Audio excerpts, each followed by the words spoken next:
पूर्ण भारताची ओळख या गीतात आहे प्रत्येक भारतीयाचा आत्मा। आज आपण एकत्र आलो आहोत या गीताच्या 150 वर्षांच्या अमर प्रवासाचा उत्सव साजरा करण्यासाठी, अर्थात सार्ध शताब्दी सोहळा साजरा करण्यासाठी। वंदे मातरम हे गीत भारतीय संस्कृतीचे हृदय स्पंदन आहे। निसर्ग, श्रद्धा, मातृत्व यांचा सुंदर संगम या गीतात आहे।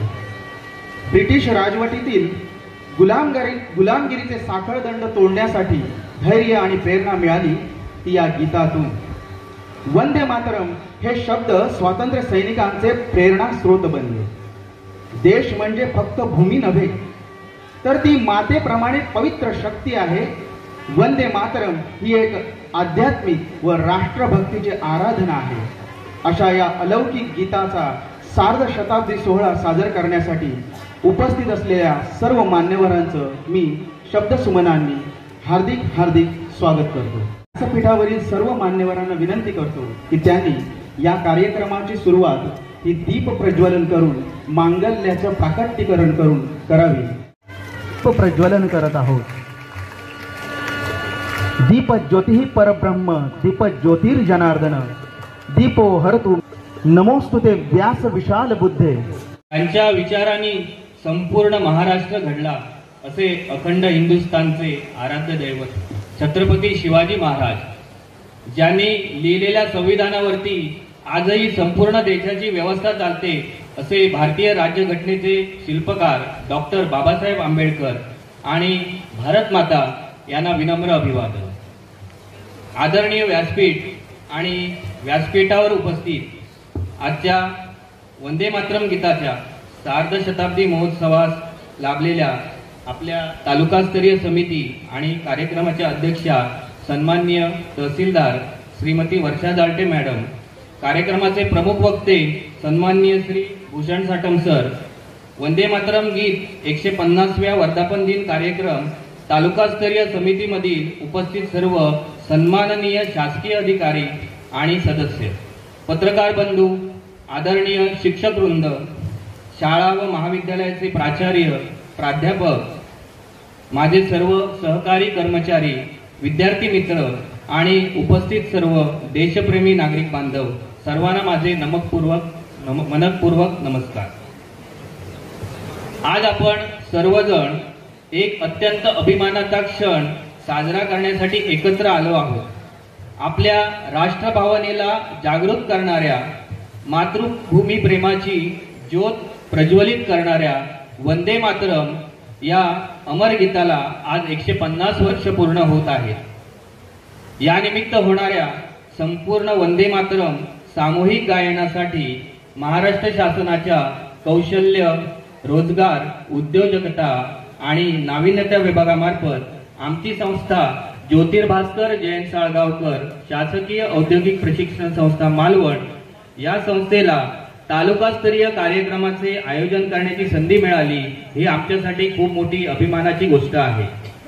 ज्ञान, संस्कार आणि व्यक्तिमत्व हीच खरी मानवी संपत्ती आहे। हाच विचार आमच्या संस्थेच्या कार्याचा पाया आहे।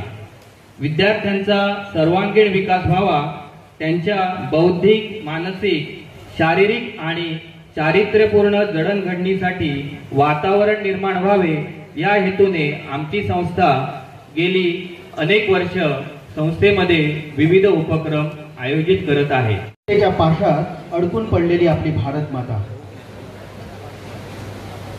स्वातंत्र्याचा विचार प्रत्येकाच्या मनात रुजावा यासाठी जो मंत्र बनला, वेद मंत्राहून आम्हा वंदे वंदे मातरम। आणि अशा या वंदे मातरम गीताचा हा सार्ध शताब्दी सोहळा आपण सर्व याची देही याची डोळा अनुभवत आहोत। आणि या कार्यक्रमाच्या निमित्ताने या ठिकाणी सादर होत आहे एक लघुनाटिका वंदे मातरम, शिवारांचं अमर बलिदान।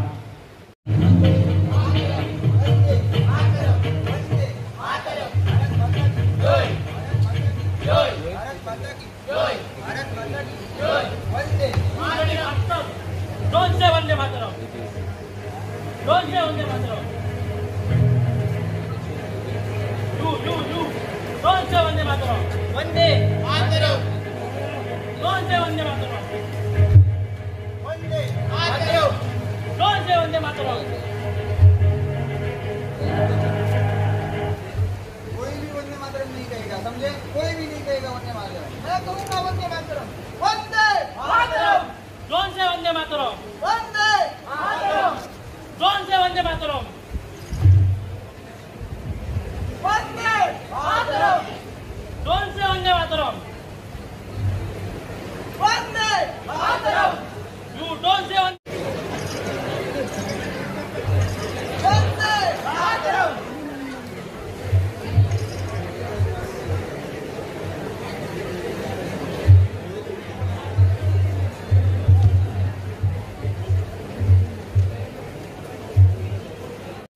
त्या आजच्या कार्यक्रमाच्या नियोजित अध्यक्षा सन्माननीय श्रीमती तहसीलदार मॅडम वर्षा झालटे यांना विनंती आहे की आपण आपले विचार या ठिकाणी प्रकट. 1875 मध्ये आनंदमठ ही जी कादंबरी बंकिमचंद्र चट्टोपाध्याय यांनी लिहिली तेव्हा त्यातली जी सुरुवात आहे त्या सुरुवातीला हे गीत आहे आणि हे गीत 1996 मध्ये जेव्हा कलकत्त्याला 1896 मध्ये कलकत्त्याला जेव्हा राष्ट्रीय अधिवेशन काँग्रेसचं झालं तेव्हा हे पहिल्यांदा ते गीत इथे म्हटलं गेलं आणि आपले महान गीतकार रवींद्रनाथ टागोर जे नोबेल पारितोषिक विजेते आहेत त्यांनी पहिल्यांदा हे गाणं तिथे हे गीत जे आहे सजेस्ट केलं की हे राष्ट्रीय गीत बनलं पाहिजे म्हणून आणि जेव्हा पहिल्यांदा या गीताचं तिथे वाचन करण्यात आलं जेव्हा 1905 मध्ये बंगालचा तीव्र जो आंदोलन झालेला आहे त्याच्यामध्ये या गीताने सगळ्यात जास्त म्हणजे या गीतामुळे जे स्फुरण चढलं ज्या या गीताने तिथे आंदोलनाला खूप खूप प्रेरणा दिली ते हे गीत आहे आणि त्या काळामध्ये तुम्ही आता लक्षात घ्या की इथे तुम्ही जी लघुनाटिका बघितलं त्याप्रमाणे फक्त वंदे मातरम म्हटलं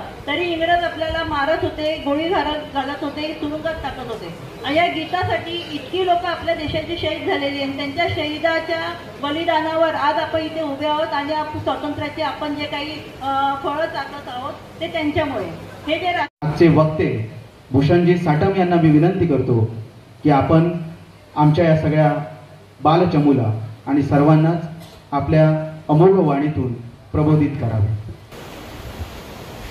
राष्ट्रीय गीताच्या आजच्या या गौरवशाली सोहळ्याच्या निमित्ताने व्यासपीठावर उपस्थित असलेल्या आजच्या कार्यक्रमाच्या अध्यक्षा मालवण तालुक्याच्या प्रथम नागरिक तहसीलदार माननीय झालटे मॅडम, व्यासपीठावरील उपस्थित सर्व मान्यवर,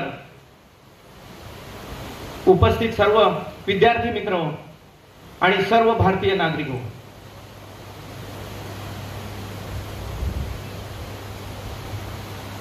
मित्रांनो,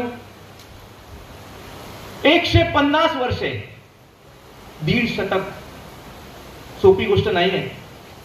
एक गीत एवढं अधिराज्य भारतीयांच्या मनावर करू शकतं का? खरंच खूप मोठी गोष्ट आहे. मित्रांनो, 1.5 शतक जरी झालं, 150 वर्ष जरी झाले तरी त्या 2 शब्दांमधील थरथर, त्या 2 शब्दांमधील चेतना, त्या 2 शब्दांमधील प्रेरणा अजूनही शिल्लक आहे आणि ते 2 शब्द म्हणजे वंदे मातरम, वंदे मातरम, वंदे मातरम.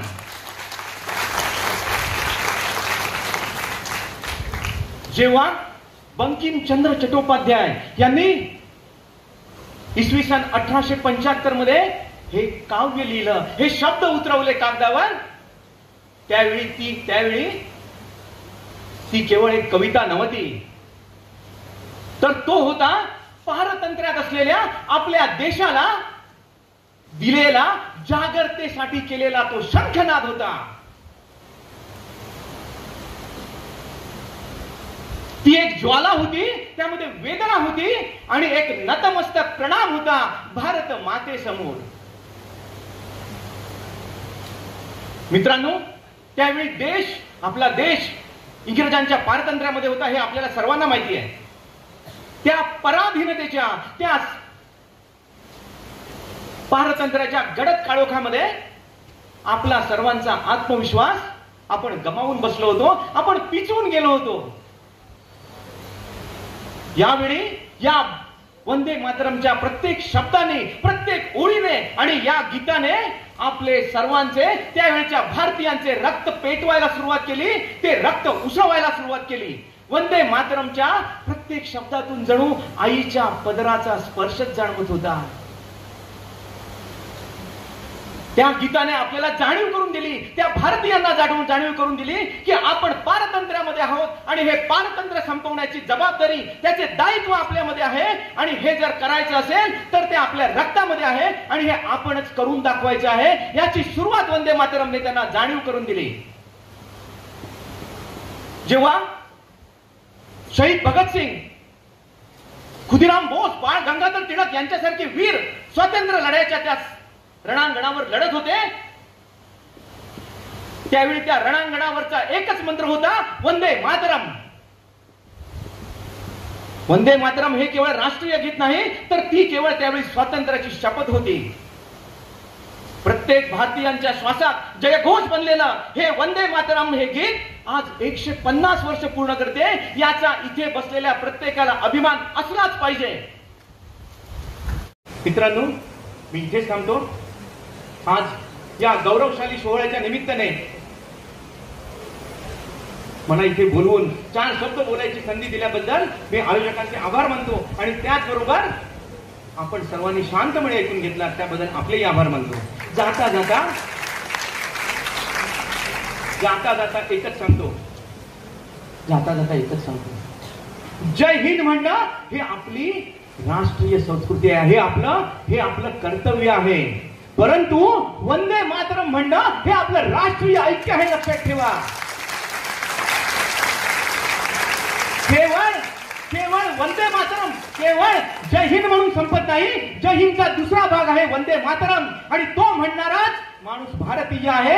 कोणत्याही प्रकारे जय हिंद ज्यावेळी आपण जेवढ्या अभिमानाने म्हणतो तेवढ्याच अभिमानाने वंदे मातरम म्हणणं हे आपलं राष्ट्रीय कर्तव्य आहे.